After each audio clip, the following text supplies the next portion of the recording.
Okay, Hades Omega here. So, here's what I'm up to today. I'm working on the Black Widow Galant. The alternator is not functioning. So I've taken out the connector. Actually, I found out I had a 2G alternator, 2G Eclipse alternator lying around, and then I looked at the connectors and they are different. This one has a 4, kind of like a flat 4 type connector, while this one only has like a 2-prong connector, like down there-ish. So yeah, it's not the same. And I got it tested at AutoZone and it failed too. So I guess there's a reason why I changed the alternator on this Eclipse. I can't remember. The funny thing is, I got the replacement alternator from a Galant. So at some point, they changed the alternator on the Galant. They made it 4-pin as opposed to 2-pin. But yeah, so this is a 91, so I'm assuming maybe like the 93 they had changed the alternator or something. So I need to find an alternator from like older Galant, or older Galant, or a newer or a 1G Eclipse. Anyway, so one thing I should check before I even take it out is check if this fusible link is right. But the problem is, I mean, the fusible link ain't blown, because here it is, 100 amp alternator. So supposedly, supposedly this is supposed to be on the positive terminal, and they relocated it over here. It does look like it kind of belongs here, but not really, because it doesn't open all the way. What the hell, Junior? So I got to go get that off and take a look at it. I can, like from here, I can tell it. You can't really see anything, is what you can't see. You can tell. So I'm gonna take that out first. So here I am, kind of getting some tools together here. I don't really know what I'm gonna need. I'm just gonna grab what I think I need. A normal size ratchet, and maybe like a little baby size ratchet. And a bunch of wrenches. Usually the 12 and the 14 is the ones that you need the most. Yeah, so maybe I could use this little driver thingy. Yeah, so I think that's all I'll need. I'm gonna need pliers to take apart take the grill off. I think that's one of the things I'm gonna have to do. So a little screwdriver of some sort. I know, pretty much like all the tools have to go out. Sucks ass. Yeah, so just get some tools together. So I'll take all these with me. See what else I need in here. Yeah, it sucks. I'm working on the car in front of my house, so I think that's all I need. Yeah, I should do it. Okay, so back to the car. Okay, so like I said, the first thing I want to do is I want to verify that that the fusible link didn't pop for some reason. And like I said, I don't remember how long. I honestly don't remember how long the alternator hasn't been running, because I just got this daggone car running, and the battery was dead, and now I know why, because the alternator is not charging it. Yeah, so looks like this is held on by a 10 mil. Get that out of there. Oh yeah, look at that. It's like perfect. This tool fits in there perfectly. I like it. Just recently bought these driver things, and it's already coming in handy. Alright.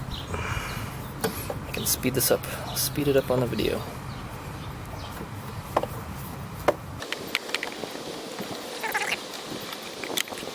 That out.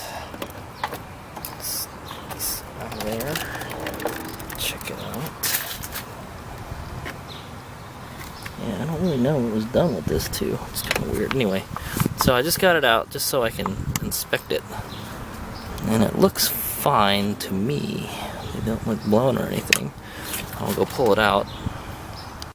Alright, I don't know. For whatever reason, it's not taking the fusible link out. So yeah, I don't know. It looks fine though. I don't see anything wrong with it. It's not blown or anything. So I'm assuming that is not the problem.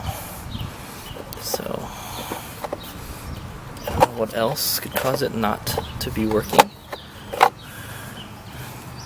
There's no bloom fuses around here.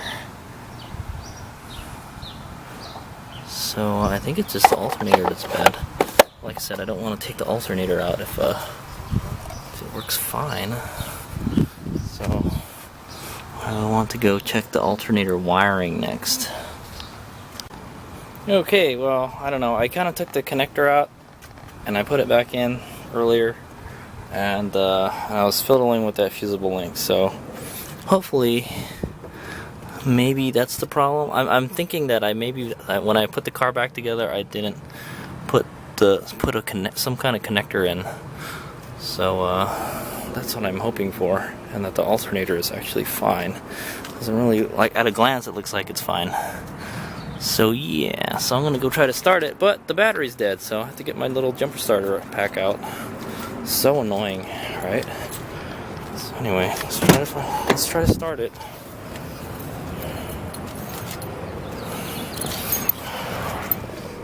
Voltage should be higher now. Okay, it's not super high, but it'll work. Okay, start. Okay, look. It's got 13 volts now. Huh, that's funny. Now it works. Let me just disconnect the battery first. Actually, there's one way to tell if it's charging or not. It is indeed charging.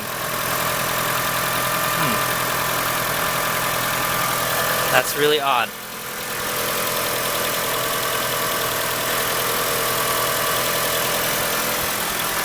So you've got to be shitting me. It's working now. See I would have taken the alternator out and it would have been a pain in the ass, but now it's charging 13.5 volts.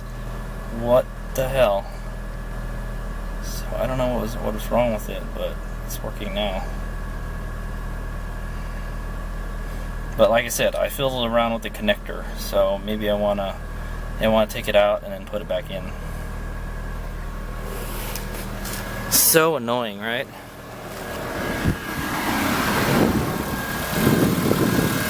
So I think I may have fixed the problem. Anyway, before I put this back, I think I'm gonna add a nut here so I can have this open all the way. I can tell, like, this is a little custom-made little metal bracket thing here. It's pretty cool. It's just like kind of like a cradle they made. Whoever put this car together, you know, whoever did the mods on this car knew how to work with, like, metal and stuff. Because they fabricated a lot of brackets and stuff for it. I don't know. Better than my skills. But yeah, what I'm gonna do is I'm gonna put a nut here. My little alternator problem.